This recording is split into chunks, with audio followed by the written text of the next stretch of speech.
다윗과 솔로몬 이후에 르호보암 때에 가서 남유다와 북이스라엘이 이제 분열을 하게 되죠.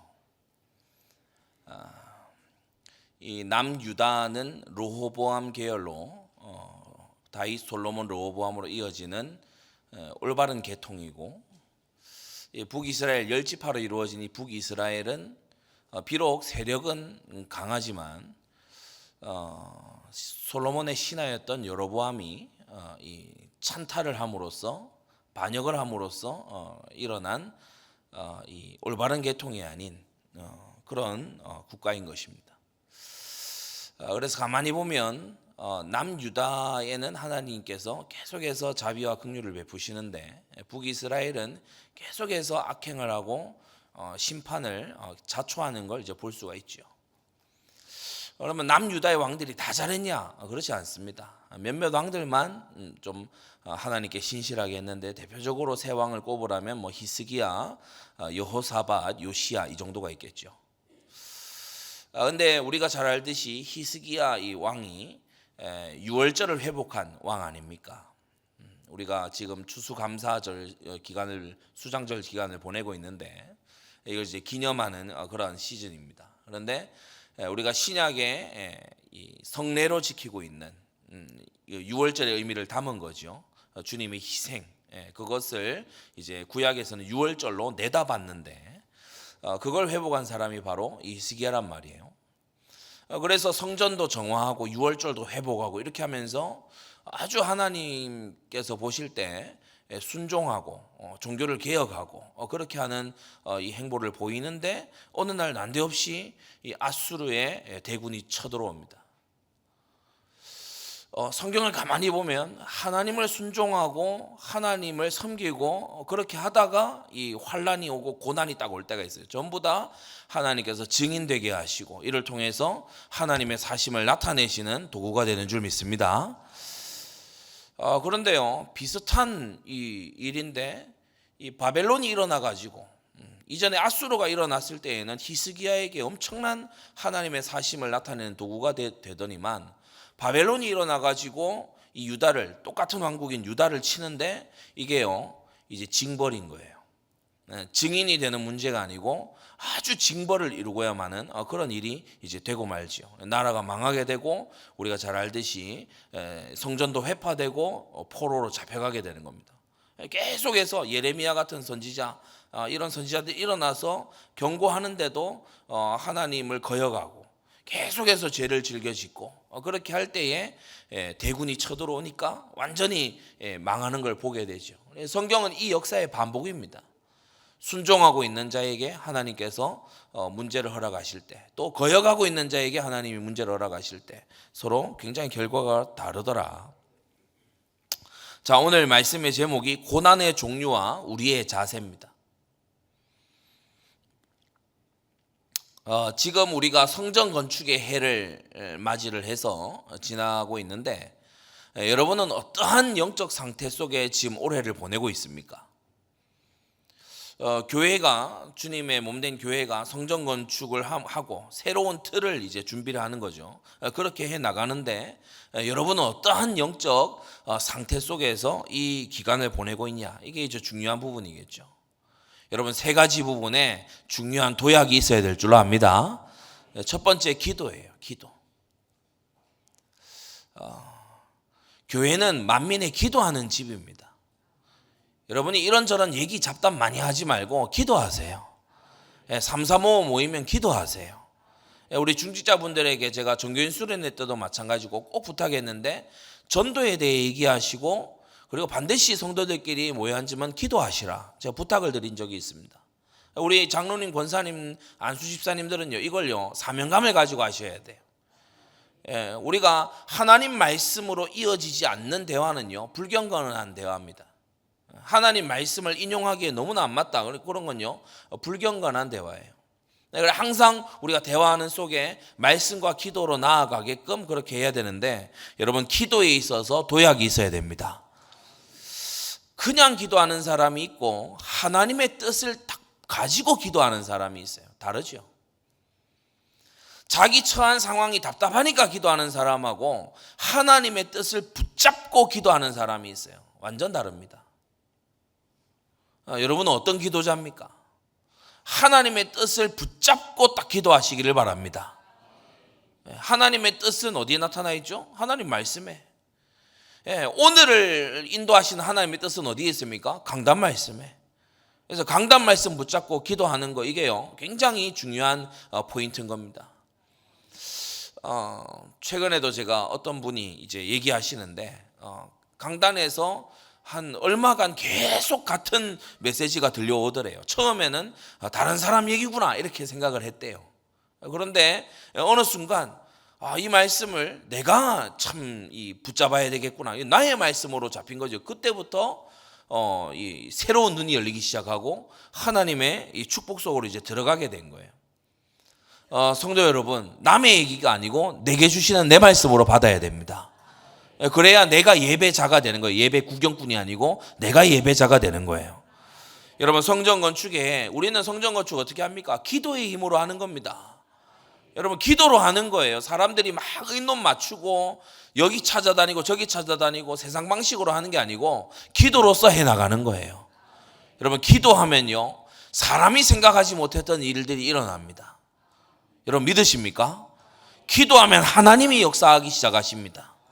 그래서 기도자는 하나님 뜻을 붙잡고 기도할 때 하나님이 역사하신다, 이걸요 반드시 의심치 말고 믿어야 되죠. 두 번째, 여러분, 헌금의 도약이 있게 되기 바랍니다. 헌금을 준비해서 드렸다, 정성껏 드렸다, 정직하게 드렸다, 얼마나 많이 말씀을 듣습니까? 우리 수요 예배 시간이지만 한번 손들어 보겠습니다. 성전 건축위에 나는 통장 계좌를 만들었다, 한번 손들어 보세요.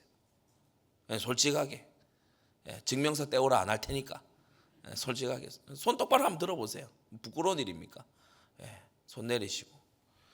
손 안 드신 분들은요 준비에 실천이 있기를 바랍니다. 준비에 실천이 있어야 돼요. 다윗이 준비했다, 준비해야지, 그렇구나. 그리고요 한 주 또 보내고 한 주 또 보내고 그러는 거예요. 제가 어디 이 카페나 이런 데에 보면은 그 이제 쿠폰처럼 이렇게 모이는 게 있잖아요.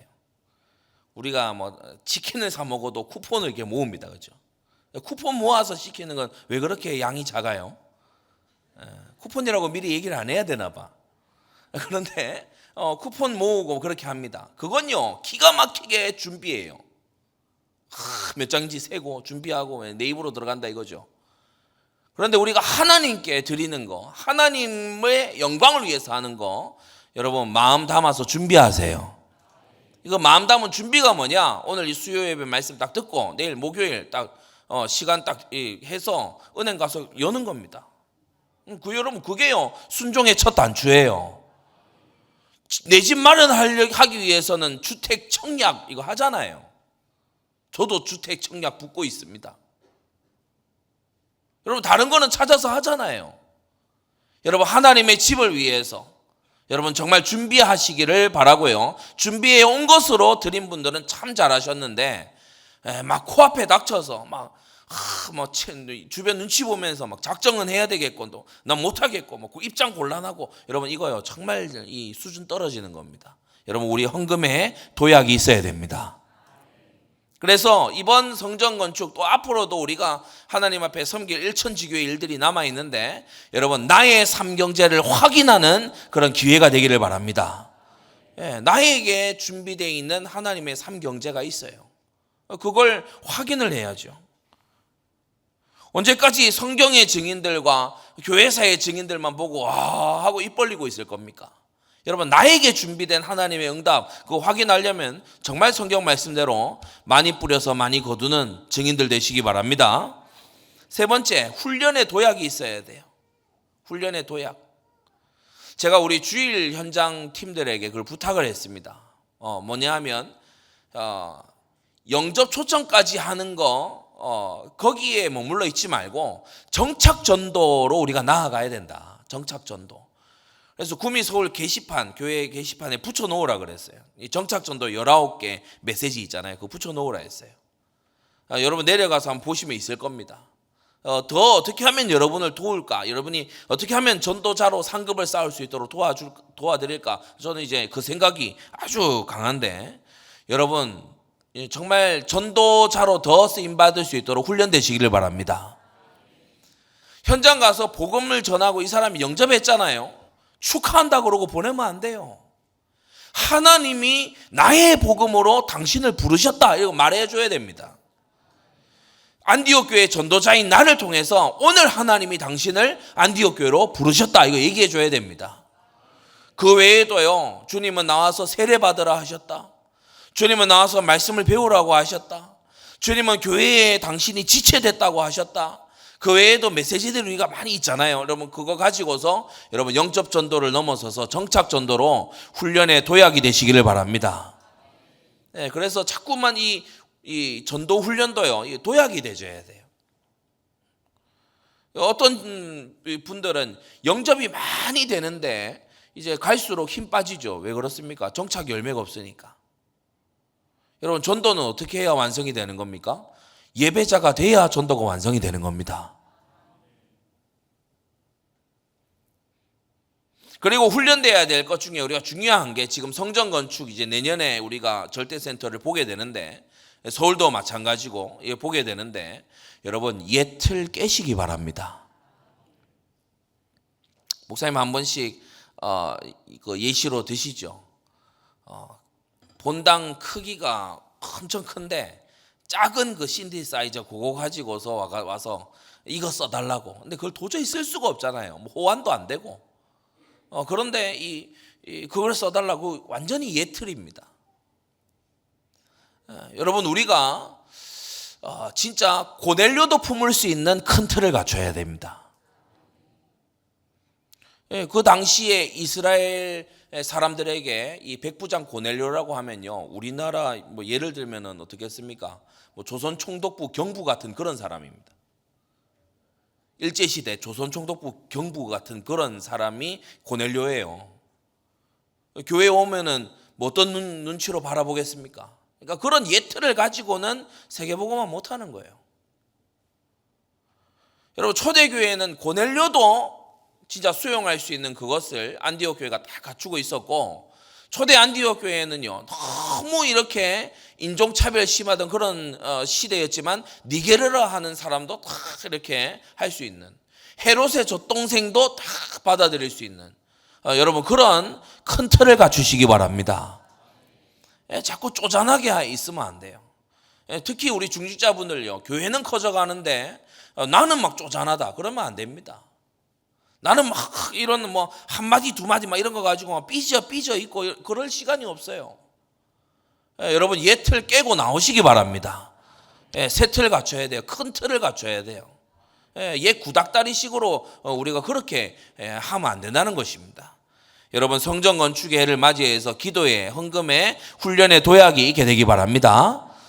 마지막에 말씀드린 이 부분이 중요해요. 훈련 중에 아주 중요한 부분이 사람이 그릇 훈련이 돼야 돼요. 그릇 훈련. 너무 그릇 훈련이 안 돼 있으면은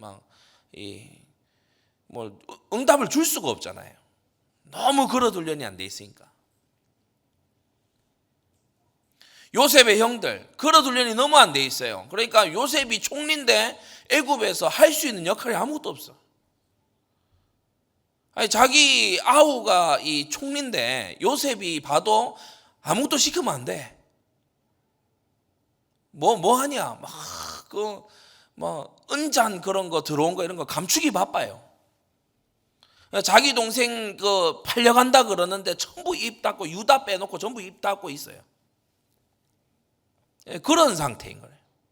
그러니까 요셉이 볼 때 참 이게 내가 품고 가야 되지만 참 쓸 사람 없다. 그렇게 보여지는 겁니다. 그래서 우리가 진짜 이 기도의 도약이 있어야 되고, 여러분 335 모일 때마다 기도하시기를 바랍니다.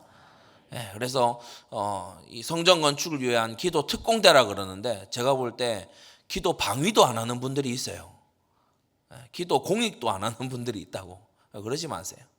성전에 나와서 기도하시고 예배 전에 먼저 나와서 기도하시고 그렇게 꼭 하시기를 바랍니다. 10분 기도 시간 너무 중요합니다. 기도에 도약이 있어야 돼요. 기도에 발동이 걸려야 돼요. 기도 속에 기도를 찾아라 제가 말씀드리잖아요. 기도하는 그게 진짜 기도가 아니고 기도 속에서 내가 완전히 버려지는 거, 그게요 이제 참 기도의 시작입니다.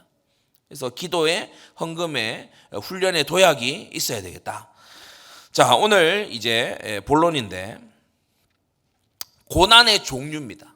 첫째로 고난의 종류고, 두 번째는 이제 고난 당하는 각 사람의 자세에 대해서, 그리고 세 번째는 고난 당하는 이웃에 대한 자세에 대해서. 첫째는 고난의 종류, 두 번째는 고난 당하는 각 사람의 자세, 그리고 세 번째는 고난 당하는 이웃에 대한 우리의 자세. 오늘 이걸 말씀을 드립니다. 우리가 읽은 베드로전서 3장 17절에 보니까 선을 행함으로 고난받는 게 있고 악을 행함으로 고난받는 게 딱 구분되어 있어요. 선을 행함으로 받는 고난, 악을 행함으로 받는 고난, 이게 딱 구분되어 있죠. 고난의 종류 세 가지입니다.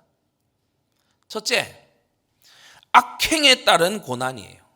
신자에게는 징계가 오고 신자에게는 징계로서 고난이고, 이제 이 불신자에게는 심판으로서 고난이죠.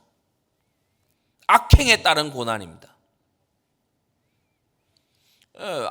대표적인 예가 뭡니까? 아담과 하와가 범죄한 거예요. 악행에 따른 고난이죠. 하나님의 말씀을 거역했어요. 모든 좋은 걸 누릴 걸 주셨는데 그걸 감사치 아니하고, 하나님 주신 것을 감사치 않고 하나님이 안 주신 것을 탐내다가, 감사절기 맞은 여러분들 잘 들으세요. 하나님이 주신 것을 감사 안 하고 하나님께서 허락 안 하신 것을 탐내다가 범죄했죠. 그래서 이제 고난이 찾아온 겁니다. 창세기 3장 16절 17절 보면, 여자에게 이르시되 내가 네게 잉태하는 고통을 크게 더하리니 네가 수고하고 자식을 낳을 것이며. 오늘날까지도요 얼마나 참 이 출산의 이 고통이 심합니까? 너는 남편을 사모하고 남편은 너를 다스릴 것이니라. 그러니까요 계속해서 이 상하 지배의 관계, 이런 고통들이 이제 따르는 거죠. 아담에게도 하나님 말씀하셨어요. 내가 네 아내의 말을 듣고 내가 너더러 먹지 말라 한 나무 실과를 먹었은즉 땅은 너로 인하여 저주를 받을 것이다. 그러니까 땅이 저주를 받아요. 일한 만큼 나오지가 않아. 너는 종신토록 수고하여야 그 소산을 먹을 수 있을 거다. 그러니까 왜 인생의 수고가 끊이지 않냐? 그 첫 시작이 악행에 따른, 거역에 따른 고난이다. 우리가 요새 보고 있는 이 다윗과 밧세바도 역시 악행에 따른 고난을 지금 겪는 사람들이죠. 사무엘하 12장에 보면 10절에 네가 나를 업신여기고 햇사람 우리아의 철을 빼앗아 네 철을 삼았은즉 칼이 내 집에 영영이 떠나지 아니하리라. 이건요 악행에 따른 이제 이 환난입니다. 악행에 따른 고난, 환난, 징계입니다. 다윗 너의 집에 재화를 일으키겠다. 네 철을 백주에 다는 사람이 강간하게 될 거다. 이걸요 이제 악행에 따른 고난입니다. 구약의 고라당이라든지 신약의 가룟유다 같은 이런 사람들, 악행에 따라 고난을 받고 심판받은 사람들이죠. 이 고라를 떠올리게 하면서 로마서 2장이 이렇게 말씀하고 있어요. 하나님께서 각 사람에게 그 행한 대로 보응하시는데 당을 지어 진리를 쫓지 않고 불의를 쫓는 자에게 노와 분으로 하나님이 갚으신다. 악을 행하는 각 사람의 영에게 환난과 곤고가 있을 것이다. 그러니까 악행에 따른 고난이 이 첫 번째입니다. 악행에 고난이 따른다. 우리가 뭐 이해하기 아주 쉽습니다. 근데 두 번째, 선행에 따른 고난도 있어요. 그리고 성경은 이 부분을 아주 많이 얘기하고 있습니다. 선행에 따른 고난.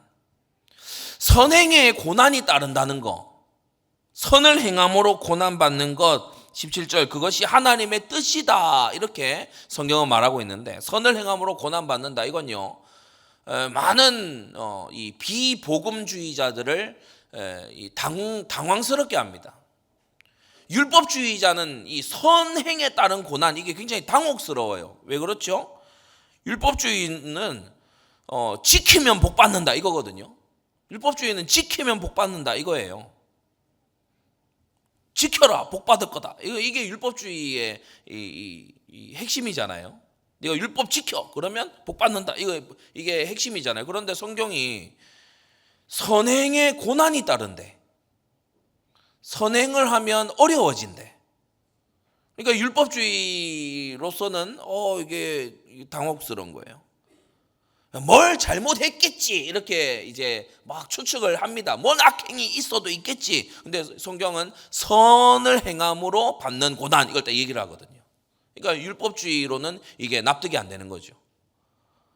기복주의자들도 선을 행함으로 받는 고난은 납득이 안 됩니다. 왜 그렇죠? 기복주의자가 생각했을 때 고난은 나쁜 건데 왜 선행에 붙어 있냐? 기복주의자 생각할 때는 고난은 나쁜 거야. 고난, 가난, 막 질병 이런 건 나쁜 거야. 나쁜 건 없어야 돼. 복 받아야지. 예수 믿고 복 받아야 돼. 무슨 뭐 몇 중 복음, 몇 중 축복 막 이런 거 해야 돼. 막 뭐 영적인 복, 뭐 물질의 복 뭐 다 받아야 돼. 근데 뭐 선행에 따른 고난 이게요. 기복주의 신자들은 이게 어렵고 안 듣기 원하고 막 성경에 그런 거 있으면 피해 다니고 형광펜 안 칠하고 이렇게 합니다. 다른 건 형광펜 칠해요. 근데 이 17절은 형광펜 안 치네. 선을 행함으로 고난받는 게 하나님 뜻이다. 이런 건요. 기복주의 신자들에게 현대 아주 이 물질 만능주의의 신자들에게 아주 힘든 말이에요. 그런데 여러분 선행에 고난이 따르는 걸 성경은 증거하고 있습니다. 다니엘이 기도하려고 하나님 앞에 기도를 하는 것을 멈추지 않다가 사자굴에 던져졌어요. 선행에 따른 고난이죠. 여러분 신약에 우리 사도 바울이 복음 전하다가 감옥 갔어요. 선행에 따른 고난이죠. 그 앞서 스데반은 어땠습니까? 복음 전하다가 돌에 맞아 죽었어요. 선행에 따르는 고난이죠. 초대교회의 교부 폴리캅 같은 경우는 어떻습니까? 완전히 솥에 삶겨버렸잖아요. 그러니까 이 선행에 따르는 고난이죠. 종교개혁이 있기 한참 전에 윌리엄 틴데일 같은 이런 사람은 영어로 성경 번역했다고 화형당했거든요. 그러니까 얼마나 이게 선행에 따르는 고난입니까? 선행에 따른 고난, 성경에도 있고 교회사에도 분명히 있습니다. 선행에 따르는 고난의 최고봉 누구시죠? 우리 주 예수 그리스도시잖아요. 죄 없으신데 고난당하셨어. 우리를 구원하시려고 고난당하셨어요. 그래서 성경은 이렇게 말하는 겁니다. 빌립보 1장 29절을 보면 그리스도를 위하여 너에게 은혜를 주신 것은 다만 그를 믿을 뿐 아니라 또한 그를 위하여 고난도 받게 하심이라. 아멘입니까?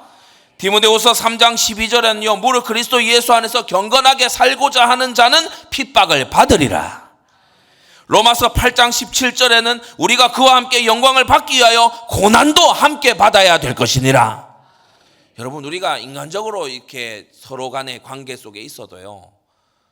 성전 건축할 때 도망쳤다가 건축 다 되니까 헤헤 하면서 저 예전에 이 교회에 있었거든요 하면서 오면요. 사람들도 싫어합니다. 그렇죠? 영광은 함께 하고 싶고 고난은 피하고 싶고 그거 싫어하잖아요. 로마서 8장이 마치 그것을 얘기하는 거예요. 그리스도와 함께하는 영광을 얻고 싶냐? 그리스도와 함께하는 고난도 마다하지 말아라. 데살로니가 후서 1장 5절에요. 그 나라를 위하여 너희가 또한 고난을 받는다라고 했고요. 시편 34편 19절에 보면 의인은 고난이 많으나 여호와께서 그 모든 고난에서 건지신다라고 했습니다. 의인에게 고난이 있다는 거예요. 여러분 어려움이 왔을 때 뭐가 잘못돼서 그럴까부터 생각하는 분들은 오늘 이 고난의 종류에 대해서 여러분 성경의 가르침을 잘 좀 듣게 되기를 바랍니다. 그리고 세 번째, 악행에 따른 고난도 아니고 선행에 따른 고난도 아닌 셋째, 섭리에 따른 고난이 있어요.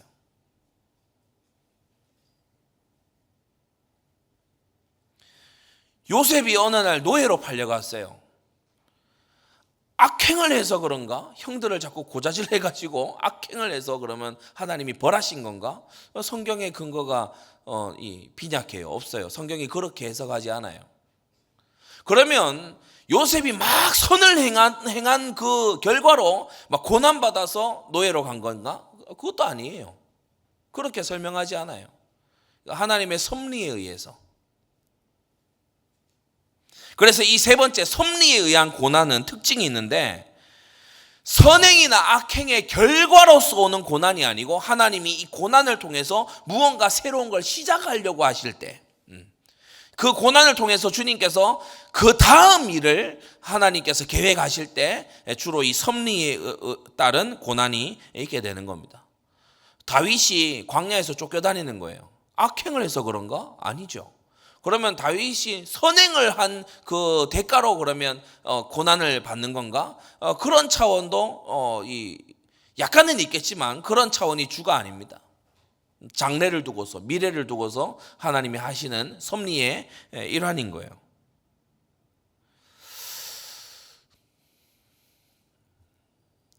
다윗과 밧세바 사건 이후에 너희 집에 칼이 떠나지 않을 거다라고 하시는데, 사무엘하 13장에 딱 가서 보면 이 암논과 다말의 사건이 나오죠.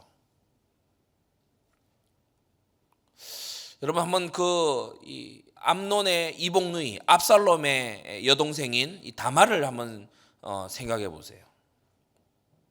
이 다말은 아버지 다윗으로부터 언제 갑자기 이제 이 명을 받은 거예요. 그 너희 큰 오빠 이 암논이 아프다고 하고 다말 네가 가서 이렇게 과자를 구워 가지고 그렇게 주면 나을 것 같다고 하니 가서 좀 도와줘라. 근데 그만 가서 이제 안 당해야 될 일을 당해버린 거잖아요. 그리고 이제 성경을 보면은 사무엘하 13장 20절에 다말이 그 오라비 압살롬의 집에 있어 처량하게 지냈다 이렇게 기록합니다. 이게 하루아침에 무슨 일이냐? 다말에게 이런 환란이 올 수가 있냐? 다말의 죄 때문에 온 게 아니죠. 그러면 다말이 선을 행하다가 고난받는 그것도 아닙니다. 하나님의 섭리의 일환에 있는 그 고난의 모습인 거예요. 우리가 신약에 와서도 보면 나사로가 이제 죽잖아요. 마르다, 마리아, 나사로 이렇게 3남매인데 이제 나사로가 죽습니다. 나사로가 병들었다 이 소식을 요한복음 11장에 이제 이 사람들이 와서 전해요. 예수님 아끼시는 이 3남매 중에 나사로가 이제 병들었습니다. 예수님이 들으셨어요. 듣고서 이틀을 더 유하세요. 바로 안 가시고 이틀을 더 유하세요. 그리고 예수님께서 이 성령의 이 영감으로 이미 아시잖아요. 성령의 영감으로 예수님이 아시거든요. 그런데 이 말씀하신 나사로가 죽었다. 요한복음 11장 14절에 보면 나사로가 죽었느니라. 내가 거기 있지 아니한 것을 너희를 위하여 기뻐하노니 이는 너희로 믿게 하려 함이다. 이렇게 말씀하시는 거 있죠. 나사로는 왜 죽어야 했습니까? 왜 그 고난을 거쳐가야 됐습니까? 악행을 해서도 아니고 나사로가 선을 행하다가 고난당한 것도 아니고 바로 예수님께서 하시는 일을 나타내는 그 섭리 속에서 나사로가 고난을 통과한 거죠. 그래서 이 세 번째 영역도 있다는 거예요.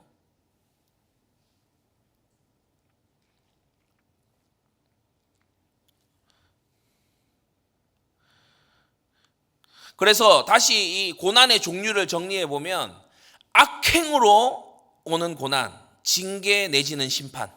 택자에게는 징계고 불택자에게는 심판이죠. 그러니까 악행으로 오는 고난 상당히 많습니다. 악행으로 인한 고난.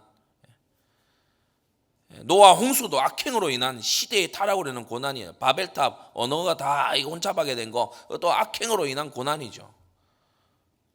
그러나 또 선을 행함으로 오는 고난도 있다는 거예요. 우리 주 예수님의 고난처럼 또 이 사도 바울과 초대교회 성도들이 당한 그런 고난처럼 그런 고난도 있다는 거예요. 세 번째, 또 악행도 선행도 아니고 하나님의 역사 속에서 나는 악행도 안 했고 내가 그렇다고 선을 행함으로 고난받는 것도 아닌데 이 고난을 당하는 그런 경우가 있죠. 욥의 자녀들 같은 경우 보세요. 욥의 자녀들 갑자기 어느 날 죽어버렸어요. 물론 우리가 다 원죄가 있다 이렇게 얘기하면은 죄로 인한 고난이 맞습니다. 그러나 하나님의 섭리의 일환으로 고난이 이제 오는 거죠. 그래서 잘 기억하십시오. 악행으로 인한 고난이 있고 선행으로 인한 고난이 있고 그리고 하나님의 섭리에 따른 고난이 있다. 그 두 번째, 고난당하는 각 사람의 자세.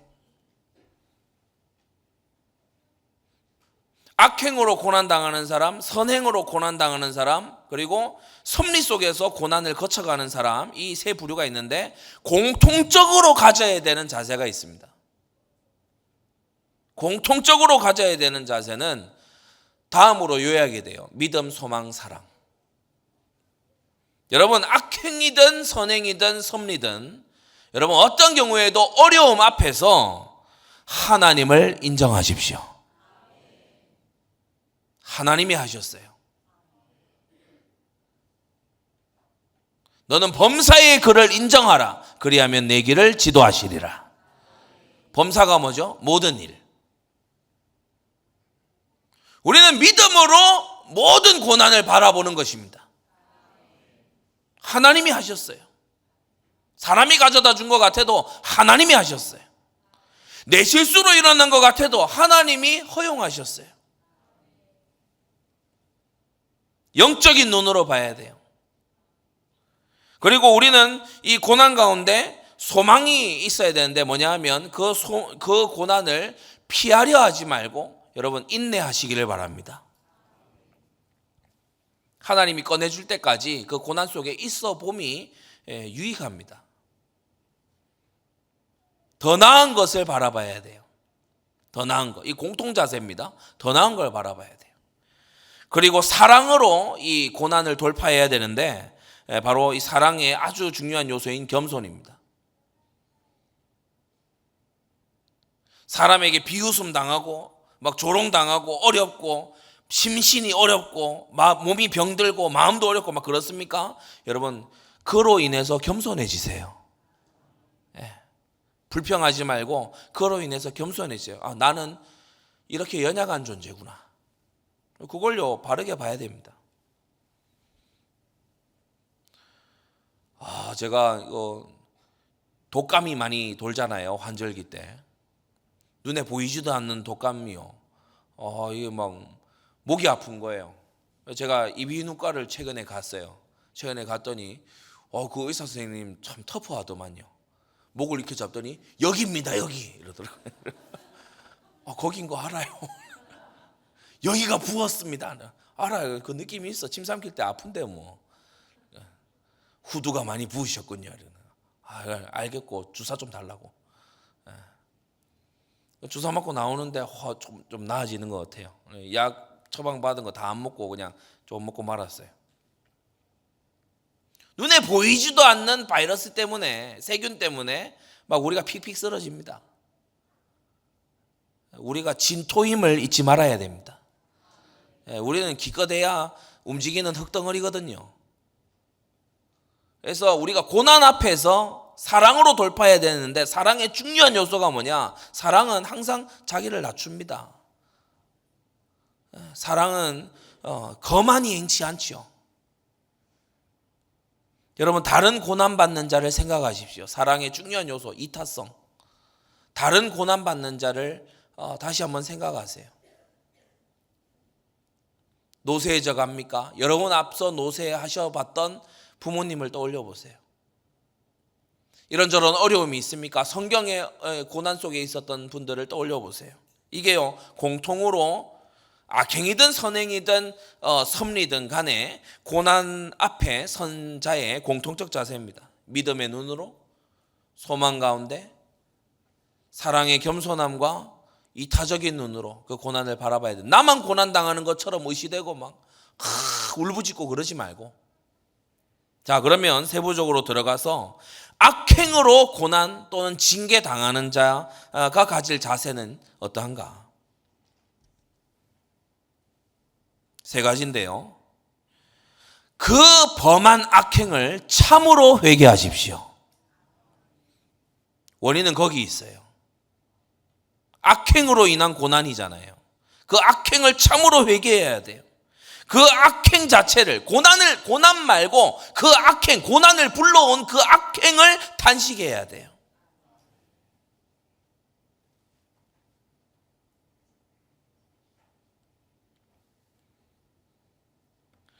그리고 악행의 대상에게 사과하고 배상하는 것이 반드시 뒤따라야 됩니다. 우리는 사람에게 막 이상하게 해놓고 하나님 앞에 와서 해결 보려고 하는 구원파식 사이비 신앙을 우리는 가지지 말아야 됩니다.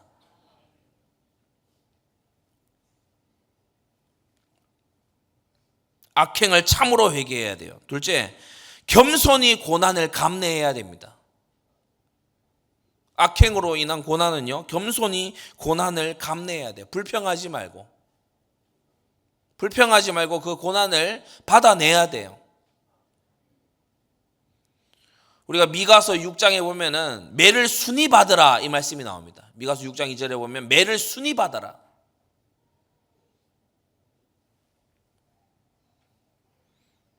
셋째, 악행으로 고난당하는 자가 가질 자세가 뭐냐? 또 다른 악행에 빠지지 말아야 됩니다. 그 고난을 한번 벗어나 보려고, 그 고난을 한번 피해 보려고, 너는 흙이니 흙으로 돌아가라 했더니 그러면 그걸 알고 겸손해야 될 건데 그 흙을 구워가지고 바벨탑 만들어버렸잖아요.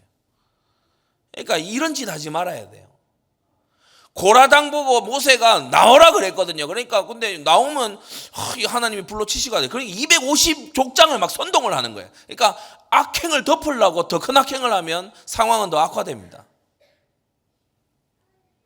가룟 유다가요, 사실 어느 정도에서 멈출 수 있었어요. 그런데 예수님 판 그거를 가지고 이제 나중에 보니까 진짜 예수님이 의인인데 가서 못 박아버리거든. 그러니까 가룟 유다가 완전히 살인의 영에 사로잡혀서 어떻게 하죠? 자살해버리잖아요. 나는 죽음으로 도망치겠다 하면서. 저는 때때로 사회 공인들 중에서 무책임하게 자살해버리는 사람들요, 진짜 그 악한 짓입니다. 그게 도망치는 거잖아요. 살아서 책임을 지고 그리고 자기 할 바를 하고 이렇게 해야지. 그 온 사회 앞에서 특히 영향력 있는 정치인이라든지 공인이라든지 이런 사람들이 무책임하게 나는 떠난다 막 하면서 그렇게 스스로, 그것도 스스로 자살하는 것도 살인이거든요. 또 다른 악행에 빠지지 말아야 돼요. 그래서 악행으로 고난받는 사람은 악행을 참으로 회개하고 그리고 겸손히 고난을 감내하면서 또 다른 악행에 빠져들지 않도록 해야 된다. 이것을 명심하고 계시기 바랍니다. 이걸 여러분이 딱 가지고 있어야 돼요. 악행으로 인한 고난은 그렇게 하는 거다. 딱 입력돼 있어야 돼요. 두 번째, 선행으로 고난을 당하는 자는요, 네 가지를 하라고 성경이 말합니다.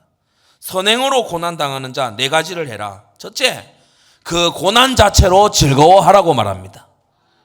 선을 행함으로 고난 받냐? 그 고난 자체를 즐거워해라. 할렐루야. 마태복음 5장에 예수님 말씀하시죠. 나를 인하여 너희를 욕하고 핍박하고 거짓으로 너희를 거스려 모든 악한 말을 하냐? 너희에게 복이 있다. 기뻐하고 즐거워해라. 할렐루야. 예수님의 이름 때문에요. 그 선하시고 거룩하신 주님으로 인해서 고난을 받습니까? 여러분, 그 기뻐하고 즐거워해야 되는 일이에요. 하늘에서 너희의 상이 크다고 했어요. 너희 전에 있던 선지자들도 이와 같이 핍박 받았다고 했습니다. 베드로전서 4장 13절에도요. 오직 너희가 그리스도의 고난에 참여하는 것으로 즐거워하라고 말씀했어요. 전도하느라 피곤합니까? 즐거워하세요. 여러분 주 앞에 헌신하다가 가난해졌습니까? 즐거워하시기 바랍니다. 예, 그리스도의 고난에 참여하는 거. 내가 구원 사역을 위해서. 그리스도가 왜 고난 받으셨죠? 멸망으로 가는 영혼을 건지기 위해 고난 받으셨잖아요. 나 또한 멸망으로 가는 영혼을 건져내기 위해서. 정말 저는요, 우리 단기 선교팀이 가다가 우리 공항에서 노숙할 때 많거든요. 공항에서 노숙하면요, 공항 의자는 희한합니다. 중간에 못 눕도록 딱 이렇게 그걸 해놨어요.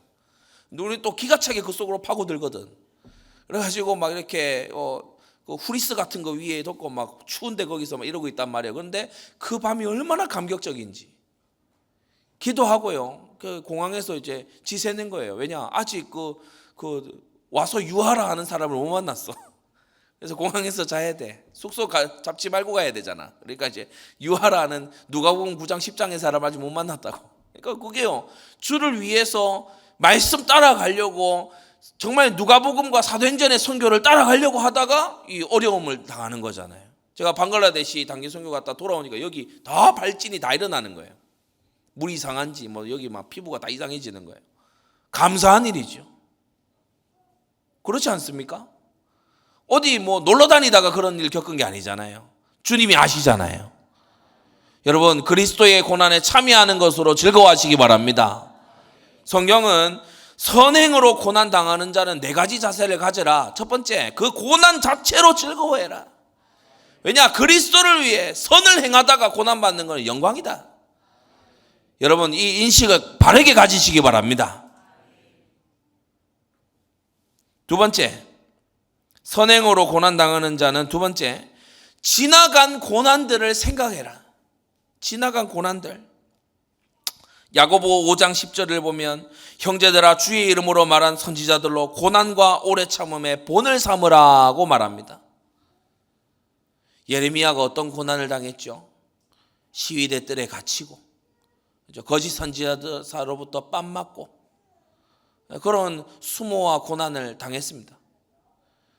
하나님의 선지자들이 어떤 고난을 당했죠? 모세가 이 광야교회에 이끄는 지도자였는데 어떤 고난을 겪었죠? 사무엘이 자기가 기름 부어 세운 사울 앞에서 어떤 수모를 당했었죠? 그들로 본을 삼아라. 지나간 믿음의 선진들의 고난을 기억해라. 그러면서 히브리서 10장 32절에는요, 전날에 너희가 빛을 받은 후에 고난의 큰 싸움에 참은 것을 생각하라고 말합니다. 아마 그리스도 안에서 경건하게 살아오신 분들은 지난날의 고난이 있을 겁니다. 지난날의 고난, 어려움, 그런 게 있을 거예요. 제가 뭐 대단한 고난도 아니지만요, 제가 고등학교 이제 성적하고 선생님들 평가하는 그걸 뭐라 그래요? 학생 기록부?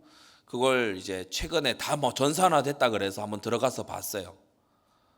그 프로그램 이름이 나 있습니까? 아무튼 이제 들어가서 봤어요. 고등학교 2학년 때 제 담임 선생님이 구미 시민교회 집사님이셨거든요. 그 구미 시민교회가 우리 교회 막 이단이라고 막 큼적 찍던 교회였어요. 근데 이제 희한하게 이 선생님이 또 근데 부활절 때는 계란 가져오더니 저보고 일어나서 기도하래요. 그래 나중에 학생 기록부를 이렇게 보게 됐는데 뭐 얼척이 없는 거예요. 1학년 때하고 3학년 때는 성실하고 정직하고 타인을 배려하는 그런 학생이야. 2학년 때는 이기적인 놈이야. 그래 저도요. 내가 2학년 때 미쳤었나? 그러는 나중에 보니까 이상하게 그렇게 적으신 거예요. 오해를 해가지고. 전도하면 이단입니까? 하기사 근현대사 선생님 그때 당시에 막 수업에 괴상한 말을 했어요. 진짜 수업 시간에 수업만 하지 그런 말 하지 말아야 되는데 들어와서 막 교회를 막 비방을 하더니 갑자기 하는 얘기가 뭐 우주는 뭐 10몇 차원으로 되어 있는데 예수는 5차원에서 왔고 이러더라고요. 그래서 그거 아니라고 수업 중에 제가 그거 아니 선생님 잘 모르시면 얘기하지 마시라고 그거 아니라고 그러니까 끝나고 보자 하더라고요. 좋다 끝나고 그래서 복음 전했죠. 그거 아직 사진으로 남아 있습니다. 제가 그분한테 복음 전하던 거. 그 2학년 담임 선생님 그분 취미가 사진 찍는 거였어요. 그래서 제가 막 선생님 근현대 선생님한테 이렇게 막 하고 있는 걸 사진 찍으셨더라고요. 그 우리 구미 제 예전 살던 집에 가면 그 사진이 있습니다. 보신 분들도 있을 건데 제가 찍으라 해서 찍은 게 아니에요. 막 이렇게 뭐 하고 계시더라고요. 나중에 사진 주시더라고. 선생님한테 복음 전한 증거가 남았어요. 이런 오해 당할 수 있고 저런 난감한 일 겪을 수 있죠. 빛을 받은 후에 고난의 큰 싸움에 참았던 것을 생각하고 다시금 힘을 내서 인내해라. 여러분, 성경은 우리의 지난날 믿음의 선배들 그리고 우리 신앙생활의 지난 날들을 상기하면서 좌절하지 말고 선을 행함으로 받는 고난을 이겨내라고 말하는 것입니다. 세 번째, 지나간 고난을 생각하라는 게 두 번째였다면 세 번째는 다가올 영광을 생각해라. 선을 행함으로 고난받는 사람은 악행으로 인한 게 아니기 때문에 다가올 영광을 생각해라. 고린도서 4장 17절 우리의 잠시 받는 환난에 경한 것이 지극히 크고 영원한 영광에 중한 것을 우리에게 이루게 한다라고 말합니다. 여러분, 성경은 놀랍습니다. 고난이 영광을 불러온다고 말합니다. 고난이 영광을 이룬다고 말해요. 단 조건이 있죠. 선을 행함으로 받는 고난을 말하는 겁니다. 로마서 8장 18절에도요. 생각할 현재의 고난은 장차 우리에게 나타날 영광과 좋게 비교할 수 없도다. 여러분, 다가올 영광을 생각하시기 바랍니다. 네. 그리스도의 심판 때를 지나섰을 때 그 영광을 우리가 생각하지 않는다면 지상의 고난을 별로 우리가 이길 수 있는 게 없습니다. 그리고 네 번째, 고난을 불러온 그 선행을 멈추지 말고 그 선행을 지속하고 결과를 하나님의 손에 맡겨라. 그게요, 네 번째, 선행으로 인해 고난받는 사람들에게 성경이 말씀하는 가져야 될 자세입니다. 베드로전서 2장 23절에 고난을 받으시되 위협하지 아니하시고 오직 공의로 심판하시는 자에게 부탁하신 우리 주님을 말하고 있죠. 여러분, 선을 행했는데 어렵게 한다.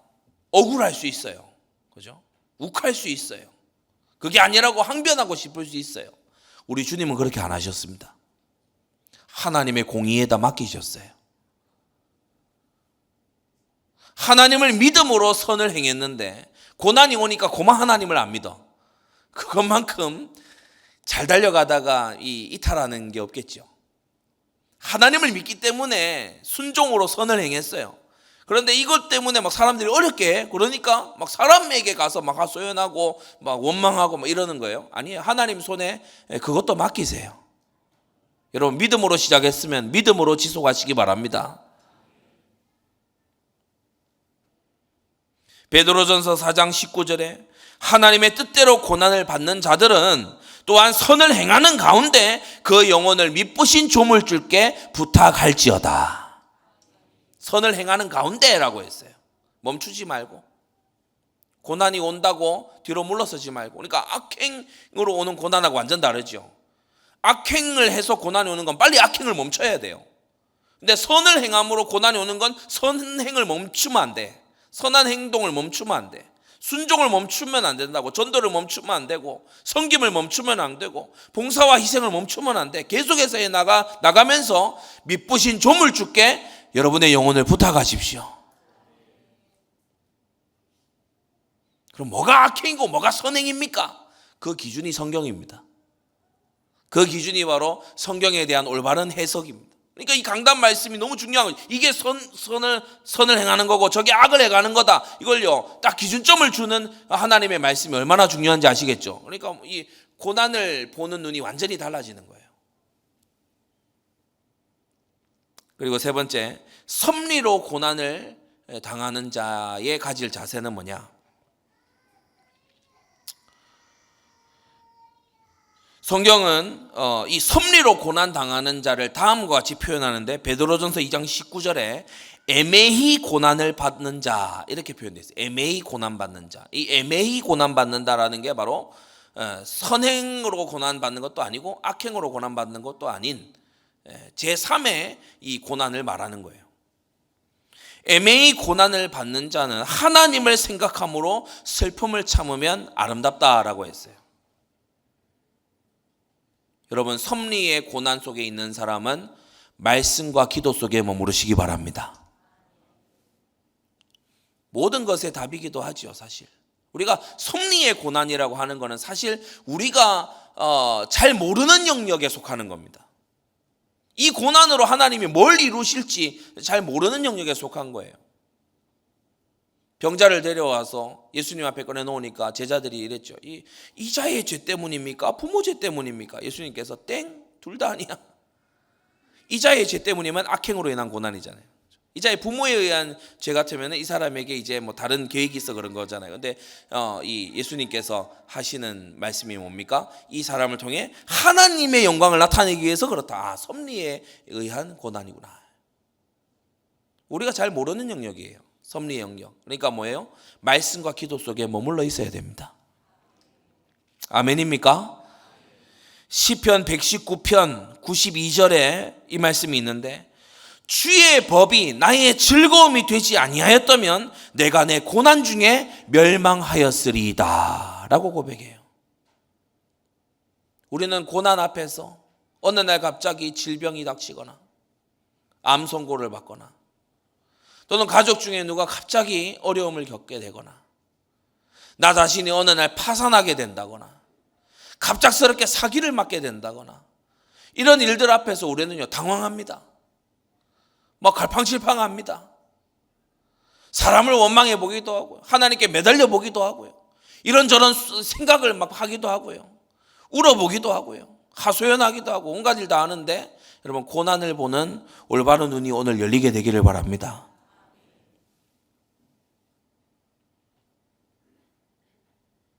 어떤 고난 앞에서도 하나님의 법이 즐거움이 되고 있으면 주님은 살 길을 주신다. 여러분, 한번 이 세 가지 경우에 다 대입해 보세요. 하나님의 법이 즐거움이야. 하나님의 법이 즐거워. 이 사람은요 지나온 악행을 발견하고 회개하게 돼 있어요. 하나님의 법이 즐거움이에요. 그러면요 선행을 행하는 이 과정을 지속하게 돼 있죠. 하나님의 법이 즐거워요. 그러면 섭리를 이제 깨닫고 순종할 수 있게 되는 겁니다. 야고보서 5장 13절에 너희 중에 고난 당하는 자가 있느냐? 저는 기도할 것이요 라고 말씀하고 있어요. 우리가 항상 기도해야 되지만 언제 더욱 기도해야 됩니까? 고난을 당할 때 더 기도해야 됩니다. 고난은 주님께서 올리시는 기도의 벨입니다. 어려움을 통해서 주님은 기도할 시간이야 라고 벨을 울리십니다. 내가 해결하지 못할 문제를 가지고 주님은요 기도할 시간이야 얘들아, 기도할 시간이야.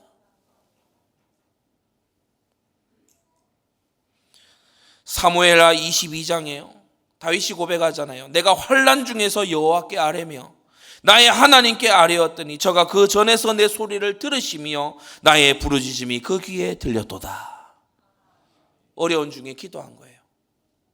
그래서 섭리로 인한 고난 속에 있는 사람들은 말씀과 기도에 더욱더 머무르시라. 정리를 다시 하면 악행으로 고난을 받는 사람은 그 악행을 그치고 회개해야 되고 겸손히 그 고난을 받아내야 됩니다. 뭐 즐거워하고 이러지 말고 그 고난을 하나님의 징계인 줄 알고 받아내야 돼요. 또 다른 악행에 빠지지 않도록 해야 돼요.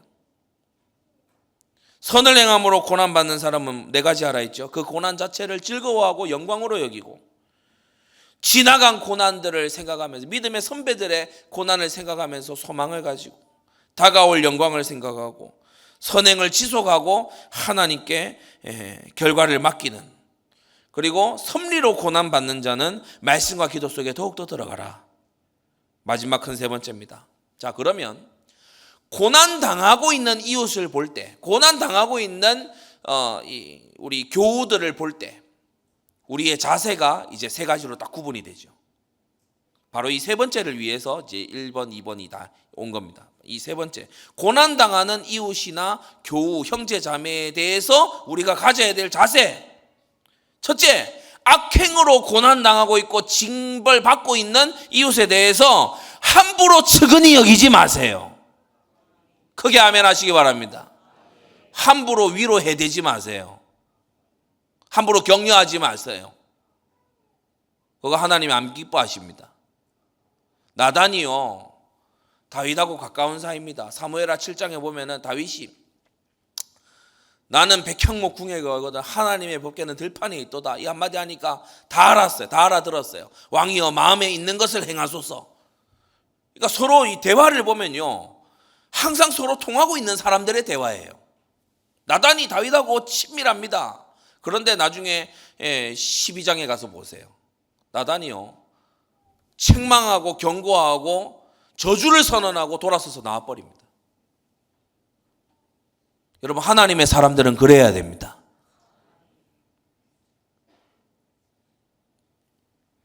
이게 막 몰인정해 보이고 그럴 수 있으나 여러분, 정말 인정 있는 행동이 이와 같은 행동이에요. 악행을 버리도록 도와줘야 돼요. 악행을 참으로 가슴 아파하도록 도와줘야 돼요. 그렇지 않습니까? 함부로 측은히 여기거나 위로하거나 격려하지 말아야 돼요. 책망하고 우리 자신들이 경계로 삼아야 됩니다.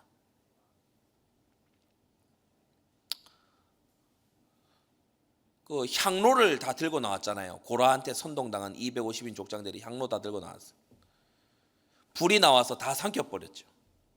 하나님의 지상에 베푸시는 지옥이잖아요. 불심판. 이 향로가 덩거리 다 남았네. 그거 다 해가지고 깨갖고 이 제단을 둘렸잖아요. 제단을 둘렸어요. 성막의 제단에다 그걸 둘렀다고. 그러니까 성막에 나갈 때마다 예배자와 제사장들은요 보게 되는 거예요. 아, 하나님 뜻에 거역하다가 향로에서 나온 불에 심판받은 사람들의 그 향로, 그걸요 제단에다 다 두르라 하셨다니까. 그러니까 두고두고 그거를 경계로 삼아라 이 말씀이잖아요. 성도 여러분, 악행으로 인해 고난받는 사람은요 정말 그 악행을 회개하고 하나님께 돌이키도록 그렇게 돕는 것이 성숙한 성도의, 성숙한 교회의 새로운 틀인 줄로 믿습니다.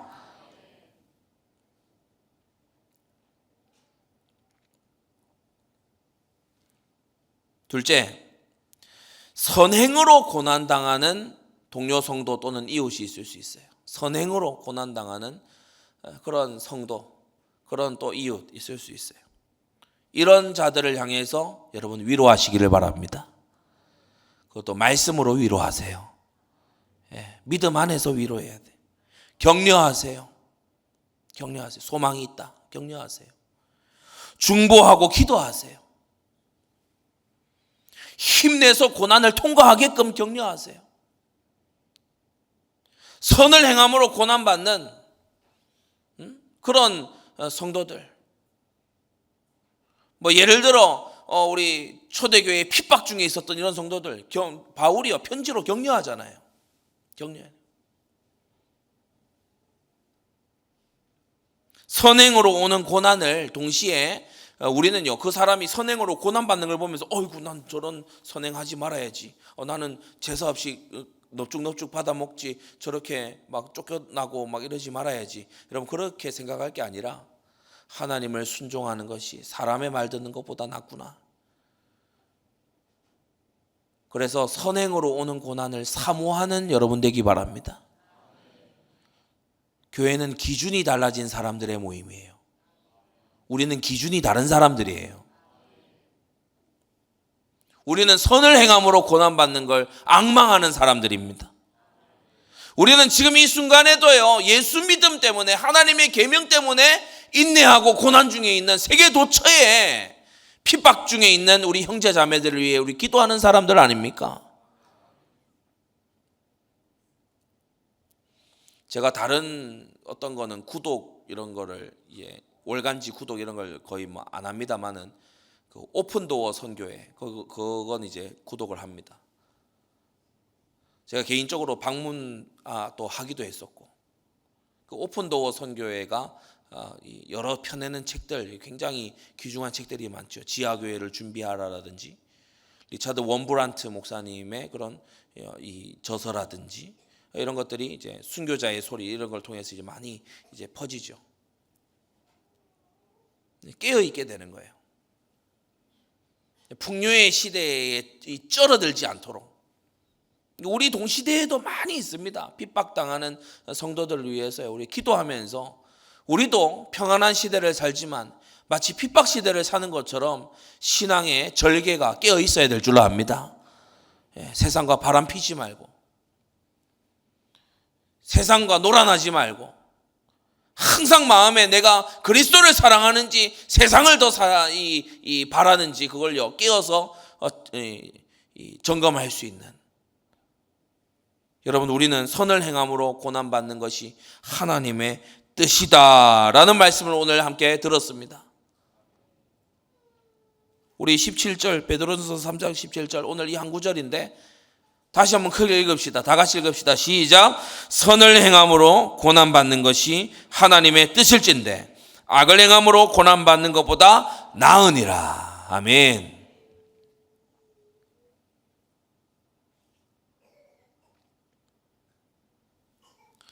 그러면서 선행으로 고난당하고 있는 교우와 이웃을 통해서 우리는요 고린도후서 1장 4절의 말씀을 기억합니다.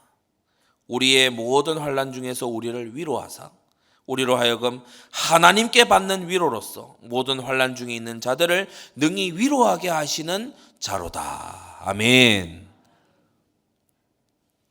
그래서 고난 중에 의를 행하는 중에 이 선행으로 오는 이 고난 속에서 하늘의 위로를 받아본 사람은요 위로할 수 있는 사람이 돼요.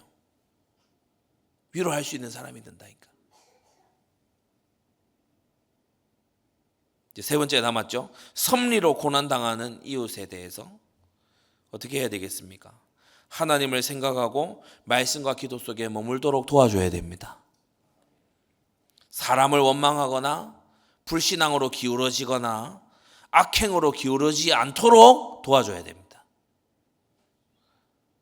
하나님의 섭리의 이 섭리가 마치 이 큰 해수면 아래 빙하처럼 그렇게 하나님의 엄청난 계획이 이 뒤에 이어 있는데 사람 원망하게 만들고 그러면 안 돼요. 요셉을 애굽에 보내신 거는요 장차 하나님이 큰 뜻이 있어서 그런 겁니다. 요셉이 처음 보디발 집에 노예로 있을 때 뭐 7년 대흉년 7년 대 뭐 풍년 이거 모릅니다. 요셉이 모르는 상태라니까요. 우리는 성경 펴놓고 이제 한 줄에 다 알고 결론 다 알고 그래서 몇 번 읽고 안 읽잖아요. 다 안다 싶으니까. 근데 요셉은 몰라요. 노예로 팔려간 당시에 지금 뭐 7년 6년이 어떻고 뭐 풍년이 어떻고 뭐 언제 뭐 형들이 올 거고 뭐 이런 거 아무것도 모릅니다. 근데 요셉 옆에 예를 들어 어떤 사람이 붙어가지고 너네 형들 말이지 때려 죽여야 될 놈들이다 뭐 이런 원망이나 심고 또는 뭐 하나님 살아계신 거 맞냐 이런 불신앙이나 심고 있으면 이건요 완전히 해치는 거죠. 섭리로 인해 고난당하는 이웃이 있습니까? 말씀과 기도 속에 머물도록 도와줘야 됩니다. 결론 맺겠습니다. 고난을 대하는 그리스도인의 태도는요 세상이 볼 때는 너무 신기한 거예요.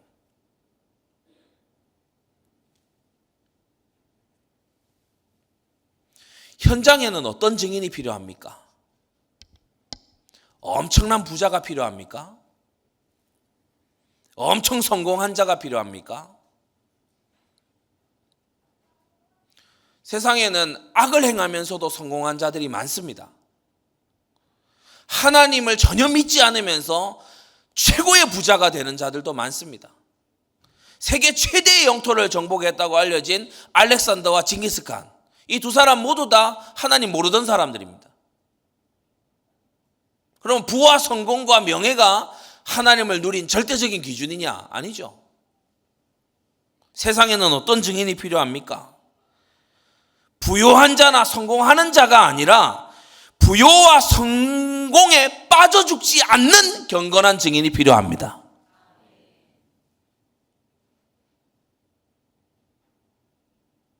다시, 부요한 자나 성공하는 자나 엄청난 스펙을 쌓는 자가 필요한 게 아니라 그 모든 것에도 빠져 죽지 않고 여전히 하나님을 가장 사랑하고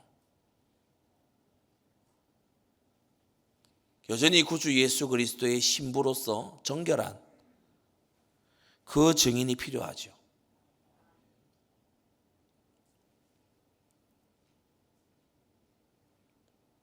가난이나 고난 중에 낙심하는 자가 아니라, 똑같이 불평하고 있는 자가 아니라 그 고난 앞에서 세상은 이해할 수 없는 소망을 가진 자가 이 현장에는 필요한 것입니다.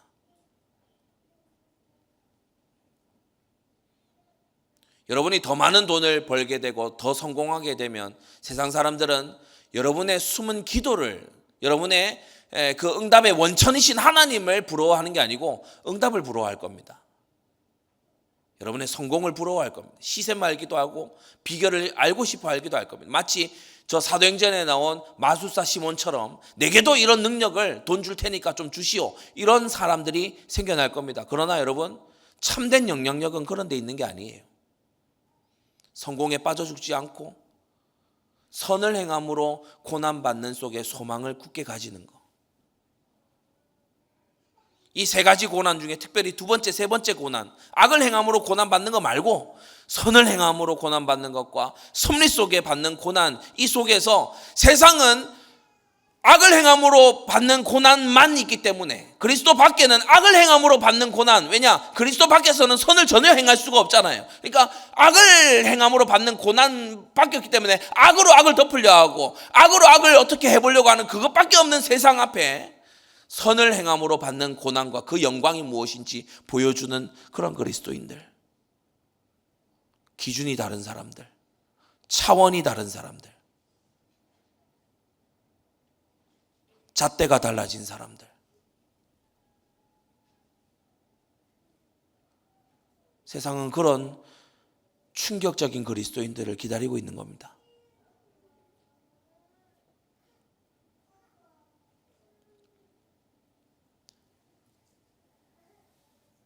형통도 고난도 넘어선 하나님과 동행하는 증인들을 세상은 갈망하고 있습니다.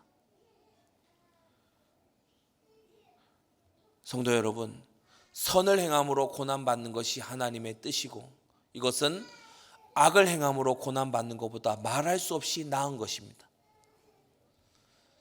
선을 행함으로 고난이 올 때 그 고난을 즐거워하고 소망을 굳건히 가짐으로써 우리는 세상과 다른 삶을 살고 있다는 것을 증거하는 그러한 힘 있는 그리스도인들 되시기를 주 예수님의 이름으로 축원합니다. 이 시간 우리 받은 말씀 가지고 다 같이 한번 기도하겠습니다. 하나님, 내가 선을 행함으로 받는 고난, 섭리 속에 있는 고난에 강한 자 되게 하시고 악을 행함으로 고난받거나 징계받는 자 되지 말게 해주시옵소서. 또한 우리가 이와 같은 세 가지 형태의 고난을 당하는 이웃을 볼 때 올바른 자세로 접근하는 우리가 되게 해주옵소서. 다 같이 기도하겠습니다.